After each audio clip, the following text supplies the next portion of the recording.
नमस्कार, मैं हूं महक और आप देख रहे हैं खबर पड़ताल न्यूज। अजय भट्ट की ऐतिहासिक जीत। नैनीताल उधम सिंह नगर लोकसभा सीट से भाजपा के प्रत्याशी अजय भट्ट ने 3,34,548 वोटों से ऐतिहासिक जीत हासिल की है। अजय भट्ट ने अपनी जीत का श्रेय प्रधानमंत्री नरेंद्र मोदी को दिया है।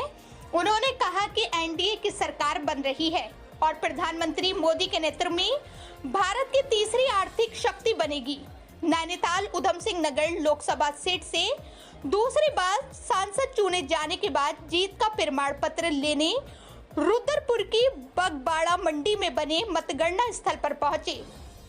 इस दौरान अजय भट्ट का भाजपा कार्यकर्ताओं ने जोरदार स्वागत किया। इस दौरान कार्यकर्ताओं ने विजय जुलूस भी निकाला। नवनिर्वाचित सांसद भट्ट ने कहा कि प्रधानमंत्री नरेंद्र मोदी के प्रति जनता के स्नेह और कार्यकर्ताओं की मेहनत की वजह से ये जीत मिली है। देश में एनडीए के निराशाजनक परिणाम आने पर उन्होंने कहा कि ये देश हमारा है और सभी लोग भाईचारे से मिलकर रहें, लेकिन विपक्ष ने एक वर्ग धर्म विशेष को आधार बनाकर वैमनस्यता फैलाकर वोट हासिल करने की राजनीति की, लेकिन इससे कोई फर्क नहीं पड़ता है क्योंकि पूरे बहुमत से एनडीए की सरकार बन रही है। दोस्तों, खबर पड़ताल चैनल को लाइक करें, शेयर करें, कमेंट्स करें और हाँ, बेल आइकन दबाना ना भूलें ताकि आपको डेली की अपडेट मिलती रहे। यह मोदी जी के प्रति है और हमारे कार्यकर्ताओं की कड़ी मेहनत है और जनता का अपार और अटूट स्नेह है मोदी जी के प्रति है। इनके कारण से दोबारा से मुझको इस क्षेत्र में काम करने का अवसर मिला है। मैं आभारी हूं पूरी जनता का, अपने क्षेत्र की जनता के और अपने कार्यकर्ताओं का। मैं ये आश्वासन देता हूं, ये विश्वास दिलाता हूं कि जो भी कार्य मुझे सौंपा जाएगा उस पर मैं खरा उतरने की कोशिश करूंगा। सर, उत्तराखंड की 5 सीटें तो बम्पर वोटों से जीत गई है, लेकिन पूरे अगर इंडिया की बात करें तो बहुत अच्छे परिणाम नहीं आए। तो कैसा नहीं, कार्यकर्ता भी काफी निराश है। पूरे बहुमत से हमारी सरकार आ रही है और हिट एंड रन, मारो और भागो, जो विपक्ष की पॉलिसी रही है। विपक्ष के गठबंधन के एक नेता ने कहा कि आप पाकिस्तान ने चूड़ियां पहन रखी है, यानी कि तुम भारत के हो या पाकिस्तान के हो। जगह जगह पर तरह तरह की गलतफहमियां धर्म के आधार पर लोगों को लड़ाने की कोशिश करते हैं। फ्री में राशन दिया है कोरोना के बाद से 80 करोड़ लोगों को 5 साल तक और दे रहे हैं। क्या जाति और धर्म पूछी गई?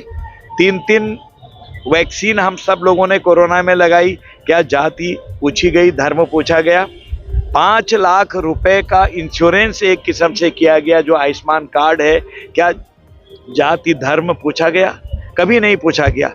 लोगों ने ये लड़ाने की कोशिश करी, पोलराइज किया, गलतफहमियां फैलाई कि संविधान संशोधन होगा, जानते हुए भी फैलाई कि ये अच्छी तरह से पता था कि संविधान को संशोधित करने का कोई इरादा नहीं होता है, कॉन्स्टिट्यूशनल बाध्यताएं होती हैं। सारी बात जानते हुए भी लोगों को लड़ाने की कोशिश करी। तो हिट एंड रन का जो उनका सिद्धांत है, मारो और भागो, स्पष्टीकरण मत लो, और उनको हिम्मत भी नहीं है, नैतिक साहस। तो उसमें कभी ऊपर नीचे कुछ राज्यों में हो गया, कोई खास बात नहीं। सरकार तो भारतीय जनता पार्टी की ही आ रही है, हमारे एलआई आ रहे हैं और भारी बहुमत से आ रहे हैं।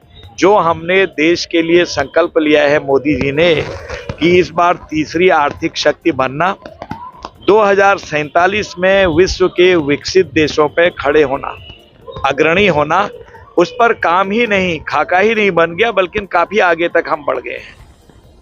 लोगों का विश्वास आज भी मोदी जी पर है, चाहे कोई कुछ भी कहे।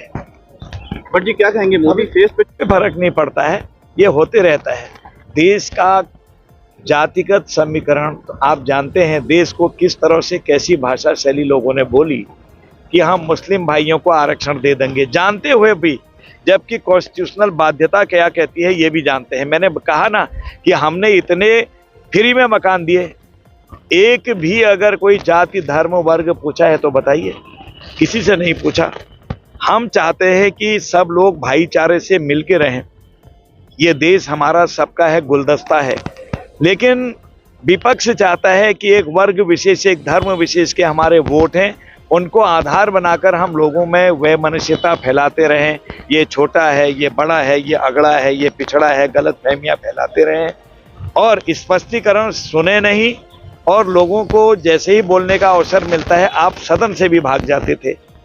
इसलिए साफ जाहिर होता है कि जिस किस्म की राजनीति, तुष्टीकरण की राजनीति, धर्म का उन्माद फैला के लोगों को आपस में करने की राजनीति जो चली है वो हर सबके लिए खतरा है, भविष्य के लिए भी।